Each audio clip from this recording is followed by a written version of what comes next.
وہ ہمیشہ کی ہے، کبھی نہ ختم ہونے والی ہے اور لامحدود زندگی ہے۔ اصل زندگی آخرتی کی ہے۔ اس لیے حضور علیہ الصلوۃ والسلام نے صحابہ میں اس طرح محنت فرمائی کہ دنیا کی بے رغبتی کا ہونا دل میں اتر جائے اور دنیا کا فانی ہونا دل میں اتر جائے اور دنیا میں مسافروں کی طرح رہنے کا ذہن بن جائے اور اصل زندگی کی تیاری میں سب لگ جائیں۔ آپ علیہ الصلوۃ والسلام نے اس کی محنت کی کہ اس دل سے دنیا نکلے کہ ساری خطاؤں کی جڑ یہ دنیا کی محبت ہے، اور یہ لمبی لمبی امیدیں یہ آدمی کو آخرت سے غافل کر دیتی ہیں۔ جہاں تھوڑی دیر رہنا ہے اس کے بقدر تیاری ہو، جہاں زیادہ رہنا ہے اس کے بقدر تیاری ہو۔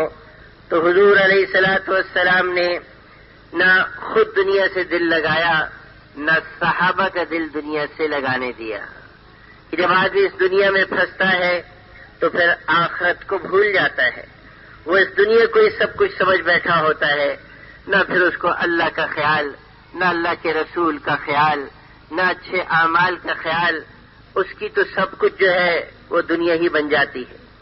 صبح اٹھے گا دنیا، اور شام کو ہوگی کرے گا تو دنیا، اور رات کو سوئے گا تو دنیا، اور خواب بھی دیکھے گا تو دنیا کے ہی دیکھے گا۔ اس لیے آخرت کی زندگی کو ہر آن ہر گھڑی سامنے رکھا جائے۔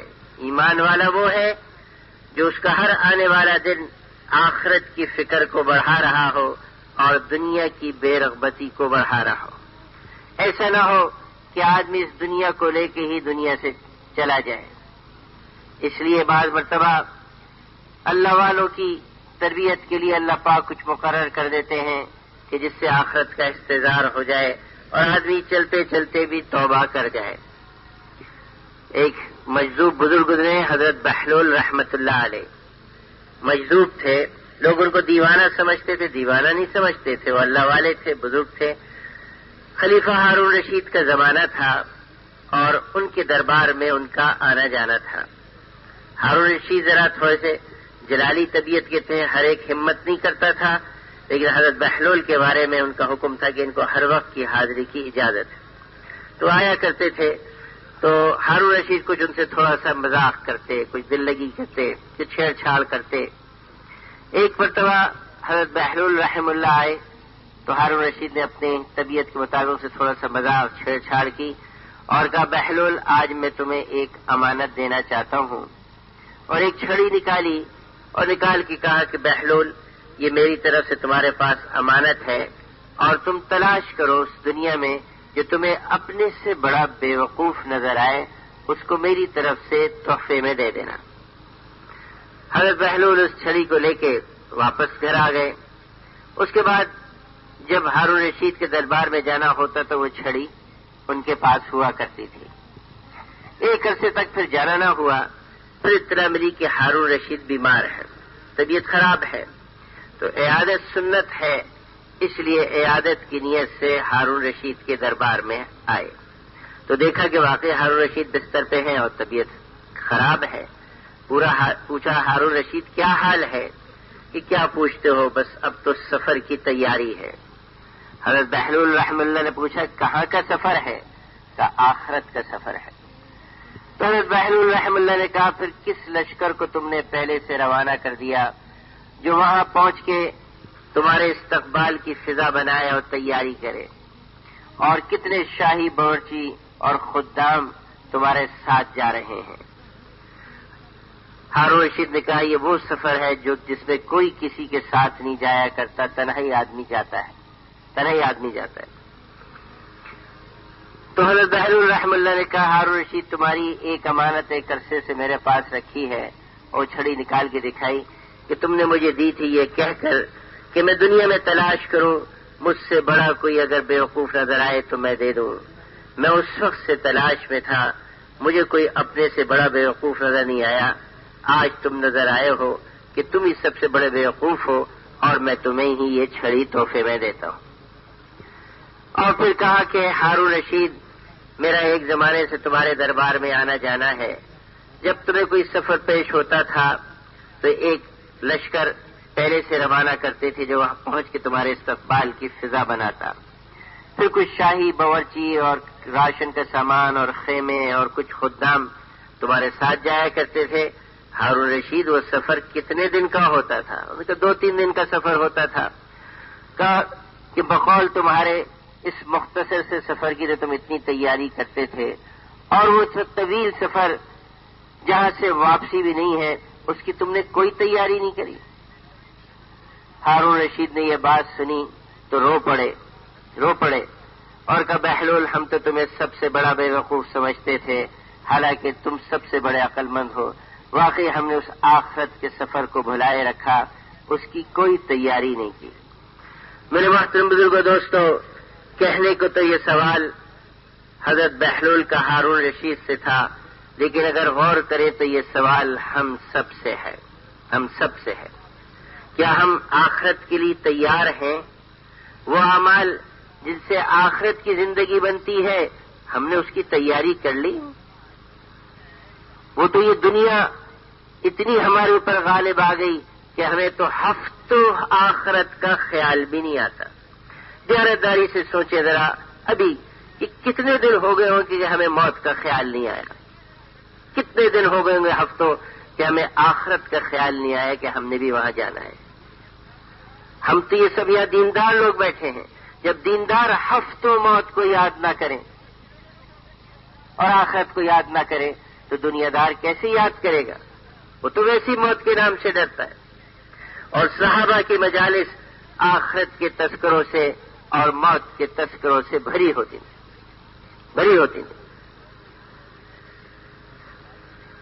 ہماری مجالس میں بھی آخرت کے تذکرے ہوں، موت کے تذکرے ہوں تو اللہ کے فضل و کرم سے تبلیغ کی محنت کی برکت سے کچھ تذکرے شروع ہو گئے، ورنہ دنیا دار تو موت کا تذکرہ کرتے ہی ڈرتے ہیں. اور حضور علیہ الصلوۃ والسلام ارشاد فرما رہے ہیں کہ لذتوں کو توڑ دینے والی چیز موت کو اگر کثرت سے یاد کرو تو پھر میں تمہارا یہ حال نہ دیکھوں جو ہو رہا ہے. جن صحابوں کو ہنستے ہوئے دیکھ لیا تھا اس پہ ارشاد فرمایا تھا کہ لذتوں کو توڑ دینے والی چیز اگر موت کو کثرت سے یاد کرو تو میں یہ حال نہیں دیکھوں جو ہو رہا ہے. اس لیے ہمیں ایسی دعائیں بھی بتائیں کہ اسی کے لالچ میں آدمی موت کو یاد کر لے. کہ جو 25 مرتبہ روزانہ اللہم بارک لی فی الموت و فیما بعد الموت 25 مرتبہ روزانہ پڑھ لے تو اگر اس دن مر گیا تو شہادت کی موت ہوگی. کہ کسی بہانے یہ موت کو یاد تو کرے تاکہ اس دنیا کی بے رغبتی دل کے اندر آئے. یہ ساری خطاؤں کی جڑ دنیا ہے. جب آدمی اس دنیا میں پھنستا ہے تو پھر نہ اس کو ذکر کا وقت، نہ تلاوت کا وقت، نہ دعوت کا وقت، نہ تعلیم کا وقت، نہ گشتوں کا وقت. ٹھیک ہے یہ تو ہم نے سن لیا ہے کہ فرائض کے بعد سب سے بڑا فریضہ حلال کمائی ہے، لیکن کبھی علماء سے بھی تو پوچھے کہ وہ کون سا فریضہ اور کس طرح کا فریضہ ہے. اس میں 2 شرطیں لگائی ہیں. ایک تو طریقہ حلال ہو، دوسرا اس میں اتنی مشغولیت نہ ہو کہ آدمی دین سے غافل ہو جائے، یا اتنی مشغولیت نہ ہو کہ دین کے تقاضے دوسرے نمبر پہ آ جائیں اور دنیا کے تقاضے پہلے نمبر پہ آ جائیں. اس کے بعد فرائض کے بعد یہ فریضہ بنے گا. اب جو دنیا کی کمائی ہمارے گشتوں کو کھا جائے، ہماری تعلیم کو کھا جائے، ہمارے سروزے کو کھا جائے، ہمارے چلے پہ زد پڑ جائے، اس کو کیسے کہیں؟ کمانا تو ضرورت کے لیے ہے، اس کو زندگی کا مقصد تھوڑی بنایا جائے گا. یہ وقت تو آدمی کے پاس ایک ہی ہے، چاہے دنیا کمانے میں لگا لے یا دین میں لگا لے، وقت تو ایک ہی ہے. دنیا میں کتنا ہی کما لے، کتنا استعمال کرے گا اس کو. سارے خزانے بھی جمع ہو جائیں تب بھی تو 2 روٹی کھائے گا، 2 جوڑے ہی پہنے گا. لیکن دین کے کاموں میں ضعف آ جائے گا. وقت ایک ہی ہے. اگر دنیا میں لگا لے تو گشتوں کے لیے کہاں سے وقت بچے گا؟ دعوت کے لیے کہاں سے وقت بچے گا؟ اسی یہ مجمع پرانا مجمع ہے. اگر یہ مجمع ٹھان لے کہ ہم دعوت کے تقاضوں کو مقدم کرتے ہوئے دیکھیں گے دنیا کو، پھر اللہ پاک ساری دنیا میں دین کو زندہ کر دیں گے. یہ نہیں ہو سکتا کہ ہمارے کمائی کے نقشے تو ویسے ہی چلتے رہے جیسے دنیا داروں کے چل رہے ہیں اور دین کے تقاضے پورے ہو جائیں. صحابہ کرام کی کمائیوں کے نقشوں پہ زد پڑی ہے. حضرت علی رضی اللہ تعالی کے گھر میں کئی دن سے فاقہ ہے. اور کون ہے حضرت علی؟ جن کے گھر میں حضور صلی اللہ علیہ وسلم کی سب سے پیاری چہیتی لاڈلی بیٹی ہیں، وہ بھی فاقے سے. حضرات حسنین جو حضور صلی اللہ علیہ وسلم کے چہیتے نواسے، وہ بھی فاقے سے. یہ فاقے کس لیے آئے؟ اس لیے تو نہیں آئے کہ حضرت علی رضی اللہ عنہ کمانا نہیں جانتے تھے. وہ تو ایسے دلیر تھے کہ بازار میں گھستے تو بڑے بڑے تاجروں کو کونے میں بیٹھا دیتے. دین کی محنت اور دین کے تقاضوں کی وجہ سے کمانے کی فرصت نہیں ملتی تھی. صحابہ کے گھر فاقے اس لیے نہیں آئے تھے کہ کمانا نہیں جانتے تھے. دین کے تقاضے اتنے غالب تھے کہ کمائیوں کی فرصت نہیں ملتی تھی. کئی دن کے فاقوں کے پاس ایک یہودی کے باغ میں گئے اور اجرت کے اوپر کنویں سے پانی بھر بھر کے کہ میں فی ڈول ایک کھجور دوں گا، اور وہ جب کھجوریں اتنی ہو گئی یہ 2 ہاتھوں میں آ جاتی ہیں کہ بس یہ دے دو، یہ کھجوریں علی اور علی کے گھرانے کے لیے کافی ہیں. ضرورت کے بقدر کمائیوں میں لگنا، باقی سارا وقت اللہ کے حکموں کو حضور صلی اللہ علیہ وسلم کے طریقوں پہ دنیا میں پھیلانے میں لگانا. پھر انشاءاللہ دنیا بھی سنورے گی اور آخرت بھی سنورے گی. آج جہاں تک تنگدستیوں کا اور مسائل کا حال، وہ تو جو 100% دنیا میں لگے ان کے اوپر بھی آیا کرتے ہیں. اگر دین کا کام کرتے ہوئے کچھ تھوڑا سے کم آمدنی ہو گئی یا کوئی تھوڑا سا مسئلہ آ گیا، ہم سوچے تو صحیح یہ کس وزن کے ساتھ تولی جائے گی. یہ جتنے دنیا میں کاروباری لمبے چوڑے نقصان ہو رہے ہیں کہ سارے تبلیغ میں لگے رہے، آخر ان کو بھی ہوتے ہی نہیں ہوتے. دین کے تقاضے کو پورا کرتے ہوئے سال کے سفر میں 7ویں سفر اگر کبھی آئے، اول تو آتے نہیں. اسی کہ ہم آزمائش کے قابل نہیں ہیں. اللہ پاک آزماتے اس کو ہے جس کو دیکھ لیتے کہ یہ آزمائش کے قابل ہے. ہمارے ساتھ تو فضل اور کرم اور رحم کا ہی معاملہ ہوتا ہے. پھر بھی کبھی آ جائے تو آدمی اس سے گھبرائے نہیں. اور جو تبلیغ میں لگ گیا اس کے مسائل کا حل اس محنت کے کرتے ہوئے ہی ملے گا، چھوڑ کے نہیں ملے گا. ایک دفعہ تبلیغ کے کام میں آ گیا، اللہ نے اس کے تبلیغ کی فہم عطا فرما دی. اب اس پہ جو مسائل آئیں گے ان مسائل کا حل اس محنت کو کرتے ہوئے ملے گا، اس محنت کو چھوڑ کے نہیں ملے گا. شیطان کہتا ہے کہ جی تھوڑا سا چند مہینے میں اپنے آپ کو فارغ کر لوں اور سارے مسائل حل ہو جائے، قرضے اتر جائیں، یہ ہو جائے وہ ہو جائے، پھر انشاءاللہ تبلیغ ہی کروں گا. نہیں، اس محنت میں لگنے والوں کا حل مسائل کا اس محنت میں لگنے سے ہی ہوگا. اس لیے پرانوں کا مجمع ہے. ہم جیسے چلیں گے باقی سارا مجمع ایسا چلے گا. تو اس دنیا کی محبت سے اس دل کو خالی کرنا، آخرت کے تذکرے اور موت کے تذکرے اس دنیا کی بے رغبتی کو پیدا کرتے.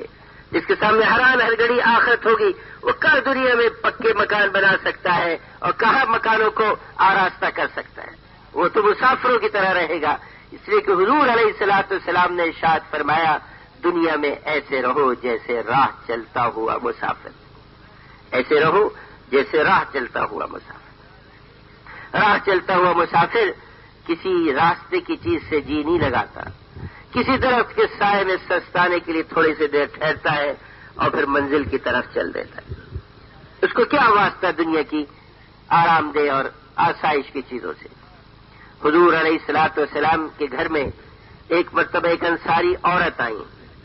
انہوں نے حضور صلی اللہ علیہ وسلم کا جب بوریا دیکھا جو آپ کا بستر تھا کہ آپ سے سب اس پہ لیٹتے تو آپ کے جسم مبارک پہ اس کے نشان پڑ جاتے، تو وہ بستر دیکھ کے رو دیں اور گھر گئیں اور ایک چمڑے کا گدا بنایا جس میں کھجور کی چھال بھری اور وہ لے کے حضور صلی اللہ علیہ وسلم کیا آئیں اور حضرت عائشہ کو پیش کیا کہ حضور کی خدمت میں پیش کر دی. جب حضور علیہ الصلوۃ والسلام گھر تشریف لائے تو اس گدے کو دیکھ کے کہا، عائشہ یہ کیا ہے؟ کیا اصل فلاں انصاری عورت آئی تھیں اور آپ کے بستر کو دیکھ کے پریشان ہو گئی تھیں اور یہ گدا آپ کے لیے بنا کے دے کی گئی ہے. تو حضور علیہ الصلوۃ والسلام ارشاد فرمایا، عائشہ مجھے ان چیزوں سے کیا واسطہ؟ میری مثال تو اس مسافر کی سی ہے جو چلتے چلتے راستے میں سستانے کے لیے تھوڑی دیر ٹھہرے اور پھر اپنے منزل کی طرف چل دے. اور کہا عائشہ اس کو واپس کر دو. حضرت عائشہ رضی اللہ عنہا ارشاد فرماتی ہیں کہ میرا دل نہیں چاہتا تھا کہ میں اس کو واپس کروں، لیکن حضور علیہ السلام نے اتنا اصرار کیا، اتنی دفعہ کہا کہ وہ کہتا مجھے واپس کرنا پڑا۔ تو میرے بھائی دوستوں بزرگوں، دعوت کے کام کرنے والوں کے پاس کہاں اس کی گنجائش کہ ان چیزوں میں لگے۔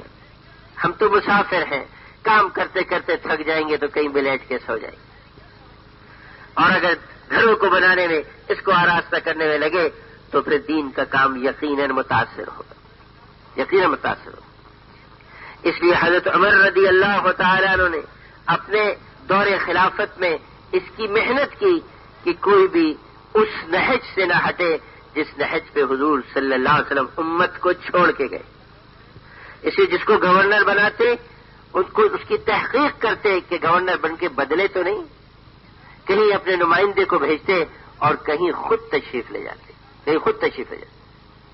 چنانچہ ایک مرتبہ حضرت عبیدہ بن جراح رضی اللہ تعالی عنہ، جن کو شام کا گورنر بنایا تھا، ان سے ملنے کے لیے شام تشریف لے گئے، اور شام اس وقت 4 قریب کے ملک ہیں وہ مل کے ایک صوبہ بنتا تھا، اتنا چھوٹا تھا شام نہیں تھا، قریب کے جو 4 ملک میں ہیں وہ مل کے ایک صوبہ بنتا تھا، پیسے کی ریل پیل تھی اور موسم بھی ٹھنڈا، پھلوں کی فراوانی، حسن بھی، ساری چیزیں تھیں تو وہاں تشریف لے گئے۔ اب کتنے دن میں مدینہ منورہ سے شام پہنچے ہوں گے کہ آج کل بھی جو سڑک اتنی اچھی بن گئی، اب بھی 48 گھنٹے لگتے ہیں اگر اپنی گاڑی سے آدمی جائے، اتنے موٹر وے اچھے بن گئے، اس کے بعد کتنے دن میں وہاں پہنچے ہوں گے۔ چنانچہ دمشق کے شہر میں حضرت عبیدہ بن جراح سے ملاقات ہوئی اور باتیں ہوتی رہیں، پھر کہا کہ عبید میں تو تمہارے گھر بھی جانا چاہتا ہوں، تمہارا گھر بھی دیکھنا چاہتا ہوں۔ حضرت عبیدہ بن جراح رضی اللہ عنہ نے کہا کہ میرے بھائی عمر، میرا گھر دیکھ کے تمہیں آنسو بہانے کے علاوہ کیا ملے گا؟ اور کہ نہیں، میں تو جانا ہی چاہتا ہوں، دیکھنا چاہتا ہوں۔ حضرت عمر رضی اللہ عنہ کے ذہن میں یہ تھا کہ اتنے خوشحال صوبے کے گورنر بنے ہیں، کچھ تو تبدیلی آئی ہوگی، کچھ تو اپنے آپ کو بنایا ہوگا۔ اور کہ بہت اچھا، چلو اب شام کے گورنر امیر المومنین کو لے کے چلتے چلتے سارے شہر کی رونق ختم، چمک دمک ختم، بازار بلڈنگیں ختم، پوچھے لگی ارے عبید مجھے کہاں لے جا رہے ہو؟ کہ امیر المومنین میرا مکان آنے ہی والا ہے۔ جب ساری آبادی ختم ہو گئی، ویرانہ شروع ہوا تو ایک گھاس کا بنا ہوا جھوپڑا تھا، حضرت عبیدہ بن جراح تو اس میں داخل ہوئے اور کہا عمر یہ ہے میرا مکان۔ حضرت عمر رضی اللہ عنہ چاروں طرف نظر دوڑائی تو وہاں کچھ نظر ہی نہیں آیا، کوئی نہ ساز و سامان نہ برتن، کچھ بھی نہیں۔ کہہ رہے بھائی تمہارا گزارا کس طرح ہوتا ہے؟ یہاں تو کچھ بھی نہیں ہے۔ کہ امیر المومنین سب کچھ تو ہے، یہ مصلی ہے، رات کو اس پہ نماز پڑھتا ہوں اور رات کو اسی پہ سو جاتا ہوں۔ کہ کوئی برتن امیر المومنین وہ بھی ہے۔ تو اوپر طاق، جو گھاس پھوس کا ایک طاق بنایا ہوا تھا، وہاں ہاتھ بڑھایا تو ایک مٹی کا پیالہ تھا جس میں پانی بھرا ہوا تھا اور خشک روٹی کے ٹکڑے ڈبے ہوئے تھے۔ کہ امیر المومنین کام کی مشغولیت کی وجہ سے، کہ سارا کام دین کا ہی کام تھا، کام کی مشغولیت کی وجہ سے، حکومت کا نظام سنبھالنے کی وجہ سے پکانے کی فرصت نہیں ملتی۔ گورنر صاحب کہہ رہے پکانے کی فرصت نہیں ملتی۔ ایک عورت روٹی پکا کے بھیج دیتی ہے چند دن کی، جب تازی ہوتی ہے تو کھا کے چلا جاتا ہوں، جب سوکھ جاتی ہے تو صبح پانی میں ڈبو کے چلا جاتا ہوں اور رات کو آ کے اس کو کھا کے سو جاتا ہوں۔ حضرت عمر رضی اللہ عنہ رو پڑے، آنکھوں میں آنسو آ گئے، کہہ رہے عبید ہم سب بدل گئے لیکن تم نہیں بدلے، تم ویسی ہو جو حضور صلی اللہ علیہ وسلم کے زمانے میں تھے۔ تو انہوں نے دکھا دیا کہ دنیا میں ایسے رہو جیسے راہ چلتا ہوا مسافر۔ میرے بھائی دوستو بزرگوں، یہ صحابہ اکرام کے واقعات ہمارے لیے نمونہ ہے۔ وقت ہمارے پاس ایک ہی ہے، یا تو دنیا کے بنانے میں، گھر کے سنوارنے میں اس میں لگا دیں، یا دین کے تقاضوں کو پورا کرنے میں لگا دیں۔ آج اگر دین کے تقاضے پورے کرتے ہوئے اور دعوت کی مشغولیت کی وجہ سے اگر دنیا کی کوئی ضرورتیں ہماری پوری نہیں ہوتی اور وہ تمنائیں آرزویں سینے میں گھٹی کی گھٹی رہ جائیں گی، تو کل اللہ حضرت شہنشاہ اور سلاطین والی جنت ایسوں کو عطا فرمائیں گے کہ میرے دین کے کام کی وجہ سے ان کی خواہشیں سینے کے سینے میں اندر رہ گئی۔ تو میرے محترم بزرگ دوستو، حضور صلی اللہ علیہ وسلم نے اس دل سے دنیا کی محبت کو بھی خالی کیا، اوروں کی محبت کو بھی خالی کیا، اور اس دل میں اللہ کی محبت کو بھرا۔ آپ علیہ الصلوۃ والسلام کی نبوت کی زندگی 23 سالہ ہے۔ 23 سالہ زندگی میں جو سب سے زیادہ آپ کا وقت لگا، جس پہ سب سے زیادہ آپ کی قوت خرچ ہوئی، وہ اس دل کے یقین کے ٹھیک ہونے کی محنت پہ خرچ ہوئی کہ دل اصل ہے، دل اصل ہے۔ اگر یہ بن گیا تو جسم کے سارے اعضاء بھی بن جائیں گے، اگر یہ بگڑ گیا تو سارے اعضاء بھی بگڑ جائیں گے۔ تو اس دل کے یقین کو ٹھیک کرنے کی محنت پہ آپ صلی اللہ علیہ وسلم کا وقت لگا ہے۔ 23 سال میں اکثر وقت اس پہ لگا کہ اس دل سے اللہ کا غیر نکلے اور اللہ پاک کی ذات عالی اس دل کے اندر سما جائے، اس لیے کہ اللہ کا غیر ہی ساری مشکلات اور گڑبڑ کا ذریعہ بنتا ہے۔ اور ایسی محنت کی کہ کھرچ کھرچ کے اس دل سے اللہ کے غیر کو نکلوایا، کھرچ کھرچ، اسی کے ذرے برابر بھی اگر اللہ کا غیر ہوگا تو اللہ پاک اس دل میں نہیں آتے جس دل میں اللہ کا غیر ہو۔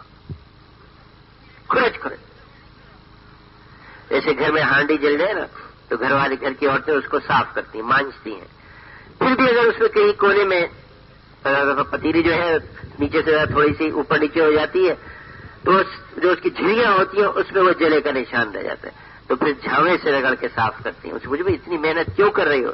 تو کہتی ہیں کہ یہ تھوڑا سا بھی جلا ہوا رہ گیا ہے، جو نئی چیز پکائیں گے اس میں جلے کا مزہ آ جائے گا۔ تو اس دل کے کسی جھلی اور کونے کے اندر اللہ کا غیر بیٹھا ہوا ہے تو اللہ پاک بھی اس دل میں نہیں آتے۔ اللہ پاک اسی دل میں آتے جس میں اللہ کا غیر نہ ہو۔ دیکھیے، جو نفاست پسند لوگ ہوتے ہیں، اگر کپڑے میں ذرا دھبا آ جائے تو پہننے کو دل نہیں چاہتا،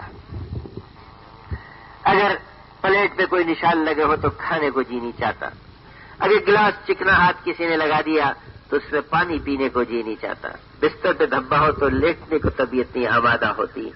یہ دنیا کی نفاست پسندوں کا حال ہے، اور جس نے نفاست پیدا کی ہے وہ اس دل میں کیسے آئے جس دل میں اللہ کے غیر کی محبت کے دھبے پڑے ہوئے۔ اس لیے اس دل سے اللہ کے غیر کے یقین بھی نکالنا ہوگا، اس دل سے اللہ کے غیر کا تعصب بھی نکالنا ہوگا، اس دل سے اللہ کے غیر کی محبت بھی نکالنی ہوگی، وہ بھی نکالنی ہوگی۔ اس دل میں تو بس اللہ ہی کی محبت سمائی ہوئی ہو، اس کے لیے اس دل کو خالی کرنا پڑے گا۔ اس لیے اللہ پاک نے محبت کی حدود قائم کی ہیں کہ بیوی سے کتنی محبت، بچوں سے کتنی محبت، ماں باپ سے کتنی محبت، رشتہ داروں سے کتنی محبت، بہن بھائیوں سے کتنی محبت، دوستوں سے کتنی محبت، دنیا کی کمائی کے نقشوں سے کتنی محبت۔ اگر وہ محبت اللہ کی محبت پہ غالب آتی ہے تو اس نے اللہ کی محبت میں شرک کیا۔ اب ہم اس دل کو ٹٹولے کہ کہیں اللہ کی محبت کے مقابلے میں کسی اور کی محبت تو نہیں غالب آ رہی، اور الفاظ اللہ کو مطمئن نہیں کر سکیں گے، وہ تو عمل بتائے گا۔ کس کی محبت غالب ہے اس کا تجربہ اس سے ہو جائے گا کہ جب اللہ کا حکم آ جائے، اللہ کا حکم آ جائے، اللہ کا امر آ جائے، اور اس کے مقابلے میں کسی محبت کرنے والی کی کوئی چیز سامنے آ جائے تو اب آدمی فوقیت کس کو دیتا ہے؟ اگر اللہ کے امر کو چھوڑ کے اس میں لگتا ہے تو اس نے اس کی محبت کو غالب کیا۔ بس یہ مشق کرنی ہے کہ جب اللہ کا حکم آ جائے تو پھر کسی کی محبت کی پرواہ نہیں کی جائے گی، اللہ کے حکم کو پورا کیا جائے، اللہ کے حکم کو پورا، اور یہ محنت سے ہوگا، محنت سے ہوگا۔ اس لیے یہ بار بار بولنے پڑیں گے، اللہ سے ہوتا ہے، اللہ کے غیر سے نہیں ہوتا ہے۔ جو بھی اللہ کی محبت کے مقابلے میں آ جائے وہ سب اللہ کا غیر ہے۔ اس دل کو اللہ کے غیر سے پاک کرنا ہو، ہر وقت اس بول کے اس یقین، دل کے یقین کو بنانا پڑے گا، اللہ کرتے ہیں، اللہ کے غیر سے نہیں ہوتا۔ آج چاروں طرف دنیا میں اللہ کے غیر سے ہونے کی فضا بنی ہوئی ہے، فضا بنی ہوئی کہ اچھے اچھے آدمی بھی پھسل جائیں۔ اس لیے میرے بھائی دوستوں بزرگوں، دن میں بار بار 20 بار 25 بار یہ بولنے پڑیں گے کہ اللہ سے ہوتا ہے، اللہ کے غیر سے نہیں ہوتا۔ ذرا کوئی دنیاوی مسئلہ آ گیا، اب نگاہ کہاں اٹھ رہی ہے؟ اس مسئلے سے متعلق کسی دفتر میں تعلقات کے نکالنے پہ یا اللہ پاک کے ذات عالی پہ. یہاں پتہ چلتا ہے کہ کتنا اللہ کا یقین ہے. یہاں پتہ چلتا ہے کتنا اللہ کا یقین. اگر نگاہ اس پہ گئی کہ اس ادارے میں اس شعبے میں کون ہے, کس سے بات کی جائے, تو یہ اللہ کا غیر ابھی گھسا ہوا ہے. ہمارا یقین یہ تو کرنے والی ذات اللہ کی ہے, ہم اللہ ہی سے کہیں گے, کسی سے نہیں کہیں گے, کسی سے نہیں, اللہ ہی سے کہیں گے. جب بندہ اللہ کو چھوڑ کے اللہ کے غیر سے کہتا ہے تو اللہ کو دکھ ہوتا ہے کہ کھلاتا میں ہوں, پلاتا میں ہوں, پالتا میں ہوں, ضرورتیں میں پوری کرتا ہوں, اور جب کوئی مسئلہ آتا ہے تو میرے غیر کی طرف دوڑتا ہے. میرے بھائی دوستوں بزرگوں, اس کی بہت مشق کرنی پڑے گی. اب ویزے کا مسئلہ آ گیا تو نگاہ کس پہ جا رہی ہے, تعلقات پہ یا اللہ پاک پہ؟ جس کے دل کا یقین یہ ہے کہ ویزا اللہ پاک کے ذات عالی سے ملے گا, کوئی نہیں دے سکتا, سب طرف سے نگاہ کو ہٹا لے, انشاءاللہ اس کو ویزا مل کے رہے گا. وہ انکار کرتے کرتے اقرار کریں گے کہ اللہ کے ہاتھ میں. لیکن آدمی بڑا کمزور ہے, ذرا سے کسی کے سہارے پہ پھسل پڑتا ہے. ذرا سے کسی نے امید دلا دی کہ فکر مت کرو, اس کے تو کونسلر سے میرے تعلقات, اس ایمبیسی کے کونسلر سے میرے تعلقات ہیں. اب صلاۃ الحاجت بھی کمزور, دعائیں بھی بے جان, اب نگاہ پڑ گئی اس کے اوپر. بس اللہ کو یہ بات ناپسند نہیں. ہم اللہ ہی سے کہیں گے, اللہ ہی سے کہیں گے, اللہ کے غیر کی طرف جائیں گے نہیں. پھر انشاءاللہ کہیں ہمارا مسئلہ نہیں اٹکے گا. تو یہ مستقل محنت کرنی ہوگی کہ اللہ سے ہوتا ہے, اللہ کے غیر سے نہیں ہوتا. اور اللہ کی محبت کو غالب کرنا ہوگا کہ خیال بھی آئے تو اللہ ہی کا آئے, یاد بھی کرے تو اللہ ہی کی کرے, اور رونا بھی آئے تو اللہ ہی کو یاد کر کے رونا ہے. اسی کے محبت کے قابل وہی ذات ہے, باقی سب بے وفا ہیں, باقی سب بے وفا. سب کی محبتوں میں اغراض بھری ہوئی ہے, ایک اللہ کی محبت ہے جو خالص, اس کی محبت خالص. وہ تو ایسی محبت کرتا ہے کہ اس کی محبت کی نظیر کوئی دنیا میں دے نہیں سکتا. دنیا میں تو ماں کی محبت مشہور ہے, اور واقعی ماں محبت کرتی ہے. خود بھوکی رہے گی, بچے کو کھلا دے گی, خود پیاسی رہے گی, بچے کو پہنا دے گی, خود سردی میں سکڑی پڑی رہے گی اور بچے کو اڑا دے گی. ساری رات بچہ جگائے تو جاگتی ہے, جھنجھلاتی نہیں, غصہ نہیں کرتی, بچے کو پٹکتی نہیں. وہ بچی جو شادی سے پہلے جھنجھوڑ کے بھی صبح اٹھاؤ تو نہیں اٹھتی, اور بچے کے ہوتے ہی بچہ رات کو 3 دفعہ اٹھائے تو اٹھتی ہے, 2 دفعہ اٹھائے تو اٹھتی ہے, 4 دفعہ اٹھائے تو اٹھتی ہے. کیوں اٹھتی ہے؟ اس بچے کی محبت ماں کے دل میں. حضرت عائشہ رضی اللہ تعالیٰ کی خدمت میں ایک سائل آئیں, عورت, سوال کیا, 2 بچے ساتھ تھے. حضرت عائشہ کے پاس اس وقت صرف 3 ہی کھجوریں تھیں اور کچھ نہیں تھا.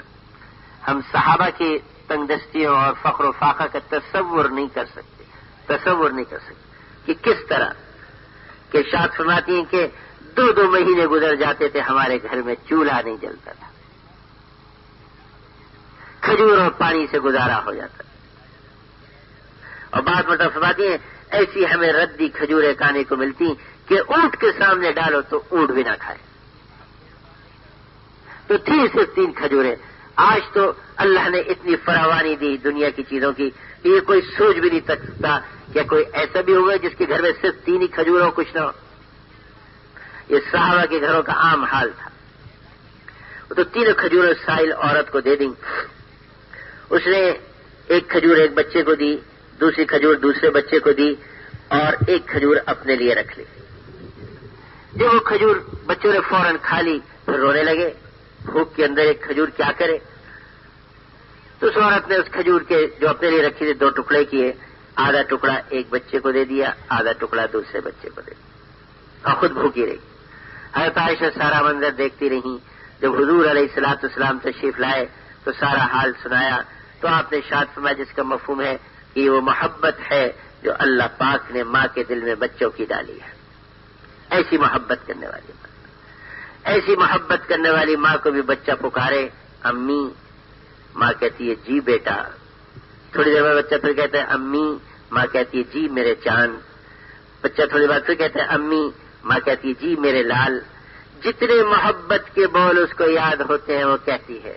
لیکن ایسی محبت کرنے والی ماں بھی 8-10 دفعہ کے بعد جھنجلا جاتی ہے. کہتی ہے کہہ تو کیا کہتا ہے، تو میری جان کھا گیا، خاموش ہو جا. ایسی محبت کرنے والی ماں بھی. اور قربان جائے اللہ حضرت کی محبت کے، کیسی محبت کرتے ہیں. ان کو ایک دفعہ پکارو یا اللہ، وہ 3 دفعہ جواب دیتے ہیں لبیک یا ابدی، لبیک یا ابدی، لبیک یا ابدی. اے میرے بندے میں حاضر ہو. کیا کہتا ہے. پھر پکارو یا رب، پھر 3 دفعہ جواب دیتا ہے. پھر پکارو، پھر 3 دفعہ جواب دیتا ہے. یہ پکارنے والا پکارتے پکارتے تھک جائے تو تھک جائے، وہ مالک جواب دیتے ہوئے نہیں تھکتا. ایسی محبت کرنے والی ذات. اب ایسی محبت کرنے والی ذات سے منہ موڑ کے آدمی دنیا کے بے وفاؤں کے ساتھ دل لگائے، کتنی ناشکری کی بات ہے، کتنی ناشکری کی بات. دنیا والوں کی محبت میں اغراض ہیں، اس لیے کبھی ادھر سے دھکا پڑتا ہے تو دوسرے کی طرف متوجہ ہوتے ہیں، ادھر سے تھتکارا جاتا ہے تو تیسری طرف متوجہ ہوتے ہیں، ادھر سے دھکے دیے جاتے ہیں تو متوجہ ہوتے ہیں. ایک اللہ کے ہو جائیں. جو بندہ اللہ سے محبت کرتا ہے تو اللہ پاک بھی اس سے محبت کرتے ہیں. پھر اعلان کرواتے ہیں کہ فلاں سے اللہ پاک محبت کرتے ہیں، زمین والوں تم بھی محبت کرو. تو اللہ سے محبت کریں. اللہ کی محبت کے لیے پہلے اس دل سے اللہ کے غیر کی محبت کو نکالنا ہو. ٹٹولے کہ اللہ کے غیر کی محبت اس دل میں جگہ تو نہیں کی. اگر ہے تو اس کو نکال کے اللہ کی محبت کو دل میں بسائے. پھر اللہ سے باتیں کرنے کا کیسا مزہ آئے گا. جب اللہ سے محبت ہو جاتی ہے تو آدمی اللہ سے باتیں کرتے ہوئے خوش ہوتا ہے. پھر ہر عمل آدمی اللہ کے لیے کرتا ہے. ہر عمل آدمی اللہ کے لیے کرتا ہے. جیسے دنیا میں جس سے محبت ہو تو ہر چیز اس کو دکھانے کے لیے کرتا ہے، اس سے تعریف کروانا چاہتا ہے، اس سے محبت کے بول بلوانا چاہتا ہے. جب اللہ سے محبت ہوگی تو آدمی اللہ کے لیے کرے گا. ایک بزرگ تھے اللہ والے، انہوں نے نئے کپڑے سلوائے اور نئے کپڑے سلوا کے پہنے اور پہن کے کہا اللہ میں نے تیرے لیے بنوائے، تیرے لیے سلوائے، تیرے لیے پہنے، اب تو بتا میں کیسا لگا ہوں. جس کو اللہ سے محبت ہوگی وہ اللہ سے پوچھے گا، ورنہ دنیا والوں سے پوچھتے بتاؤ کیسے سلے، کیسا ڈیزائن ہے، کیسا رنگ. انہوں نے تو اللہ کے لیے کیا، اللہ کے لیے. جب اللہ سے تعلق ہو جائے گا تو آدمی کو پھر ہر حال میں مزہ بھی آئے گا کہ میرے محبوب کی طرف سے آیا ہوا حال ہے. آدمی سے روز پیچھے گا نہیں. ایک اللہ والے گھر آئے، گھر والوں سے کہا کہ کھانا، انہوں نے کہا آج گھر میں کھانا نہیں ہے. تو خوشی میں آ کے جھومنے لگے، وجد میں آ گئے کہ واہ بھائی واہ، آج وہ مہمان آیا جو حضور کے گھر میں روز آتا تھا. جس کو اللہ سے تعلق ہوگا اس کی کیفیت یہ بنے گی. تو یقین کہ اللہ کرتے ہیں، اللہ سے ہوتا ہے اور ہوتا ہے حضور صلی اللہ علیہ وسلم کے طریقوں پر. اب ہم حضور صلی اللہ علیہ وسلم کے طریقے تلاش کریں گے زندگی کے ہر شعبے میں، صرف عبادات میں نہیں، معاملات میں بھی، معاشرت میں بھی، اخلاق میں بھی، سب چیز میں حضور صلی اللہ علیہ وسلم کے طریقے، کہ ہم حضور علیہ الصلوۃ والسلام کے رنگ میں رنگ جائیں. اتنا حضور صلی اللہ علیہ وسلم کے طریقوں پہ ہم چلیں کہ آپ کے رنگ میں رنگ جائیں. ہر موقع کی سنتوں کو تلاش کریں کہ اس وقت میرے محبوب نے کیا کیا، میرے محبوب نے کیا کیا. بعض دفعہ تو محبت اس کے طریقوں پہ چلنے پہ تیار کر دیتی ہے، بعض دفعہ ان کے طریقوں کو اپنانے سے بھی محبت ہو جاتی ہے. دونوں چیزیں. اگر محبت ہے تو خود ہی سنت پہ عمل ہوگا، اگر اس میں کمی ہے تو پھر وہ عمل بھی حضور صلی اللہ علیہ وسلم سے محبت کو بڑھا دے. وہ عمل بھی کہ ان کی نقل میں کہ جو میرے محبوب کو پسند مجھے پسند، یہ بھی محبت کو بڑھانے کا ذریعہ بنتا ہے. صحابہ ایسے ہی کرتے تھے. ایک صحابی حضور صلی اللہ علیہ وسلم کے ساتھ کھانا کھا رہے تھے تو لوکی پکی ہوئی تھی، کدو جس کو کہتے. تو حضور صلی اللہ علیہ وسلم اس برتن میں ہاتھ گھما رہے تھے، لوکی کی قطلے جو ہے ٹکڑے تلاش کر رہے تھے. تو پتہ چلا کہ حضور صلی اللہ علیہ وسلم کو لوکی پسند ہے، مرغوب ہے. وہ صحابی کہتے مجھے پہلے لوکی اچھی نہیں لگتی تھی، لیکن اس دن سے مجھے لوکی محبوب ہو گئی، محبوب ہو گئی۔ تو حضور صلی اللہ علیہ وسلم کا اتباع یہ بھی محبت کو بڑھائے گا۔ ہر چیز میں آپ صلی اللہ علیہ وسلم کا اتباع، ہر چیز زندگی کی جس شعبے میں ہے اس میں تلاش کریں کہ حضور علیہ السلام نے کیا ارشاد فرمایا۔ تاجر ہے، اب علماء سے پوچھیں کہ تجارت میں حضور صلی اللہ علیہ وسلم کا طریقہ کیا ہے، تو یہ تجارت دین بنے گا، دین بنے گا۔ کہ جو سنت کے مطابق تجارت کرے ایسا تاجر سب سے پہلے جنت میں جائے گا، سب سے پہلے جنت میں جائے گا۔ آپ کے بتائے طریقے پہ تجارت مغفرت کا ذریعہ، گناہوں کے معاف ہونے کا ذریعہ۔ ارشاد فرمایا کہ کوئی آدمی اپنی چیز بیچے اور خریدار کو پسند نہ آئے، یہ کسی وجہ سے وہ کہ میرے سے ضرورت کی نہیں ہے، اور وہ واپس کرنے کے لیے آئے اور وہ اس کو واپس لے لے، تو اللہ پاک بھی اس کے گناہ واپس لے لیتے ہیں، یعنی معاف کر دیتے ہیں۔ اب حضور علیہ السلام کے طریقے پہ تجارت کر رہا ہے اور گناہوں کی معافی ہو رہی ہے، گناہوں کی معافی۔ آپ علیہ السلام نے ایک مرتبہ کوئی چیز کسی کے ہاتھ فروخت کی اور اس کو اختیار دے دیا کہ جب جی چاہے تم اس کو بدلنا چاہو یا واپس کرنا چاہو تو واپس کر جانا۔ اب حضور کے طریقے پہ تجارت دنیا بھی بنا رہی اور آخرت بھی بنا رہی۔ ایسی ہی ہر عمل میں، گھر کی زندگی، گھر میں کیسے رہے کہ حضور صلی اللہ علیہ وسلم کی محبت بڑھے، اسی کے گھروں کی خوشیوں کا راز حضور صلی اللہ علیہ وسلم کا اتباع ہے۔ اور دعوت کے کام کرنے والوں کے تو گھر کے نقشے ہی حضور صلی اللہ علیہ وسلم سے ملتے ہیں۔ گھر میں گھسے دائی کے تو پتہ چلے کہ یہ حضور صلی اللہ علیہ وسلم کے امتی کا اور دین کا کام کرنے والے کا گھر ہے، کہ جو جس کی شباہت اختیار کرے گا قیامت تو اس کا حشر بھی اس کے ساتھ ہی ہوگا۔ ہمارے گھر بتا رہے ہوں کہ یہ حضور صلی اللہ علیہ وسلم کے امتی کا اور یہ دائی کا گھر ہے، یہ دائی کا گھر ہے۔ آپ علیہ السلام کے گھر میں کوئی لمبا چوڑا ساز و سامان نہیں تھا، ایک بسترا، ایک کونے میں کچھ تھوڑے سے جو پڑے ہوئے، ایک مشق ہے یا کوئی اور ضرورت کی چیز۔ آپ کا گھر ایسا، دائیوں کا گھر تو ایسے ہی ہونا چاہیے۔ دیکھیے ہم دعوت کے کام کرنے والے جیسے چلیں گے ساری دنیا کا مجمع بھی ویسے ہی چلے گا۔ کہا دنیا کی خواہشات وہ تو آج تک کسی کی پوری ہوئی ہے نہ پوری ہوں گی، نہ پوری ہوئی ہے۔ جو دنیا کے سب سے بڑے مالدار ہیں ان کی بھی خواہشیں پوری نہیں ہوتی، لیکن اتباع سنت ہوگا تو پرسکون زندگی ہوگی، پرسکون زندگی۔ ہمارے گھر کے نقشے ایسے، ہمارے اخلاق حضور صلی اللہ علیہ وسلم والے اخلاق، دائی کا تو اخلاق حضور صلی اللہ علیہ وسلم والا اخلاق، دائی کا اخلاق کہ آپ صلی اللہ علیہ وسلم کی ذات مبارک سے کبھی کسی کو دکھ نہیں پہنچا، کبھی کسی کو تکلیف نہیں پہنچی۔ ایسے اخلاق ہمارے بھی ہو کہ جب آپ سے کوئی مسافہ کرتا تو آپ اس وقت تک اپنے ہاتھ کو نہیں کھینچتے جب تک کہ وہ اپنے ہاتھ کو نہ کھینچ لیتا۔ جب آپ کسی سے بات کرتے تو پورے متوجہ ہو کے بات کرتے اور اس وقت تک اپنے سینے مبارک کو نہیں پھیرتے جب تک کہ وہ مڑ کے نہ چلا جائے۔ یہ عمل کے لیے ہے، عمل کے لیے۔ اس کے تعلقات زیادہ ہوں، ملنے جلنے والے زیادہ ہیں، یہاں پتہ چلتا ہے کہ کتنا حضور صلی اللہ علیہ وسلم کے طرز پہ ہم مل رہے ہیں لوگوں سے۔ کوئی آتا آپ صلی اللہ علیہ وسلم اس کا اکرام کرتے، اپنی چادر اس کے لیے بچھا دیتے، چادر بچھا دیتے۔ ایک دفعہ مشرکین کے سردار آئے، آپ نے ان کے لیے بھی اپنی چادر بچھا دی، لیکن وہ اس زمانے کے تھے اور چادر میں بیٹھے نہیں، چادر کو سمیٹا، چوما سر سے لگایا اور واپس کر دیا۔ لیکن آپ نے تو اکرام کیا۔ جب کسی قوم کا کوئی بڑا آئے تو اس کی حیثیت کے بقدر اس کا اکرام کرو، یہ آپ سکھا رہے ہیں۔ آپ نے عفو اور درگزر کا معاملہ کیا، کسی نے آپ کے ساتھ زیادتی کی تو آپ نے اس کو معاف کیا۔ ہم ایسے اخلاق اپنے بنائیں، اور حضور صلی اللہ علیہ وسلم نے نماز جیسا عمل اس امت کو دیا کہ نماز کے ذریعے آدمی اپنے مسائل کا حل کرائے۔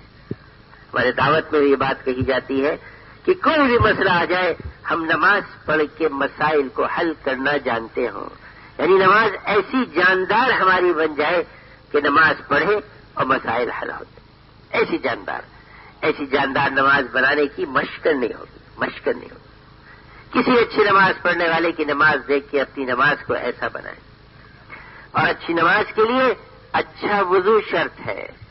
اگر وضو کامل ہے تو نماز بھی بنی ہوئی ہوگی، اگر وضو میں نقص ہے تو نماز میں بھی نقص ہوگا۔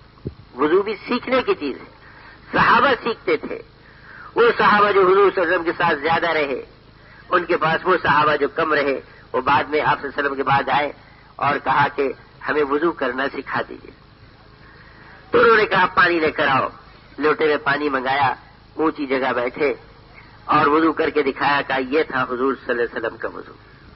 ہم بھی بھائی اپنا وضو سیکھیں جس میں سنتیں بھی ہوں، مستحبات بھی ہوں، آداب اور فرائض واجبات سب کچھ ہو، بنا ہوا سنورا وضو۔ ایک مستحب کو بھی ہلکا نہ سمجھے، اس کو بھی ہلکا نہ سمجھے کہ وضو میں اس سے جان پڑے گی۔ اور وضو جب کوئی وضو کر لیتا ہے تو اللہ پاک ایک فرشتہ مقرر کر دیتے ہیں، جب تک کہ اس کا وضو رہے وہ فرشتہ اس کی حفاظت کرتا رہتا ہے۔ اور جب کوئی رات کو وضو کر کے سوتا ہے تو ایک فرشتہ بھی اس کے ساتھ بستر میں آ جاتا ہے، اور جب یہ رات کو کروٹ بدلتا ہے تو وہ فرشتہ کہتے ہیں اے اللہ اس کی مغفرت فرما کہ اس نے رات وضو سے گزاری ہے، مغفرت فرما۔ اور ایک جگہ آتا ہے کہ جب صبح ہوتی ہے یہ بیدار ہوتا ہے تو وہ فرشتہ جس نے رات اس کے ساتھ گزاری وہ کہتے ہیں اللہ اس کی مغفرت فرما کہ اس نے ساری رات وضو سے گزاری۔ تو وضو کرنے میں کتنی دیر لگتی؟ تو بنا ہوا سمرا ہوا وضو، اس کے بعد پھر بنی ہوئی سمری ہوئی نماز۔ ہمارے مولانا سعید خان صاحب رحم اللہ فرمایا کرتے تھے کہ نماز میں جو 4 چیزیں بنا لے گا اس کی نماز بن جائے گی، رکوع، قوما، سجدہ اور جلسہ، 4 چیزیں۔ اطمینان سے رکوع، 5-7 دفعہ آدمی اطمینان سے رکوع کی تسبیح پڑھے، جب سمع اللہ لمن حمدہ کہہ کے کھڑا ہو تو اتنے اطمینان سے کھڑا ہو کہ اس کے جسم میں سکون آ جائے، بنی ہوئی سمری ہوئی نماز۔ پھر اللہ اکبر کہہ کے سجدہ کرے، سجدے میں بھی 5-7 مرتبہ اطمینان سے تسبیح پڑھے، تو 2 سجدوں کے درمیان بیٹھے تو اتنے اطمینان سے بیٹھے کہ اس کے جسم میں سکون آ جائے، پھر دوسرا سجدہ کرے، ایسی بنی ہوئی سمری ہوئی نماز پڑھے، پھر نماز کے بعد جو چاہے اللہ سے مانگے، کہ صحابہ اکرام اپنی حاجت و ضرورتوں کو مؤخر رکھتے تھے نماز تک کہ نماز پڑھ کے اپنی ضرورت و حاجتوں کو پورا کر لیں۔ تو ہماری نماز بھی ایسی بن جائے اور پوری امت کی نماز ایسی بن جائے، یہ دعوت کے ذریعے ہوگا۔ ہم لوگوں کو اللہ کے راستے میں نکالیں گے، ان کو داعی بنائیں گے، وہ دعوت دیں گے تو اللہ انہیں بھی صحیح نماز پڑھنے کی توفیق عطا فرما دیں گے۔ تو نمازوں پہ محنت۔ آئیے ہم اٹھے اور اللہ کے سامنے کھڑے ہوں، جب کوئی نہ دیکھ رہا ہو، کہتے جب کوئی اچھی طرح وضو کرے اور تہجد کی نیت باندھ کے کھڑا ہو تو ایک فرشتہ آ کے اس کے ہونٹوں سے ہونٹ ملا لیتا ہے، کہتا ہے پڑھ پڑھ پڑھ، جو پڑھتا ہے اسے جذب کرتا ہے۔ وہ دعاؤں کی قبولیت کا وقت ہوتا ہے۔ تو اہتمام کے ساتھ تہجد کا اہتمام، یہ تو ہم اپنے اوپر لازم کر لیں، تہجد لازم کر کہ دن بھر میں جو محنت کی ہے رات کی تنہائیوں میں اٹھ کے اللہ پاک سے ہم قبول کرائیں، اللہ پاک سے قبول کرائیں۔ اور کام کے کرنے والوں کے لیے ضروری ہے کہ وہ ہر چیز کو علماء سے پوچھ کے کریں۔ ہمارا ایسا ذوق بن جائے کہ زندگی کے ہر شعبے کے بارے میں علماء سے پوچھیں، تفصیل سے پوچھیں جا کے، کوئی بھی کام آ جائے، تاکہ ہمارا ہر عمل شریعت اور سنت کے مطابق ہو۔ مکان بنانا ہے، اب علماء سے پوچھے جا کے کہ شریعت مطہرہ نے کیسے مکان کی اجازت دی، کیسے مکان کی اجازت، علماء سے پوچھے۔ یعنی کہ زمین میری، پیسہ میرا، جیسا جی چاہے بنا لو، کہ بدترین کمائی وہ کمائی ہے جو مٹی اور گارے پہ لگے، الا یہ کہ جو ضرورت کی۔ شریعت نے مکان بنانے کو منع نہیں کیا، بڑے مکان بنانے کو منع نہیں کیا، لیکن ایسا تو ہو جو شریعت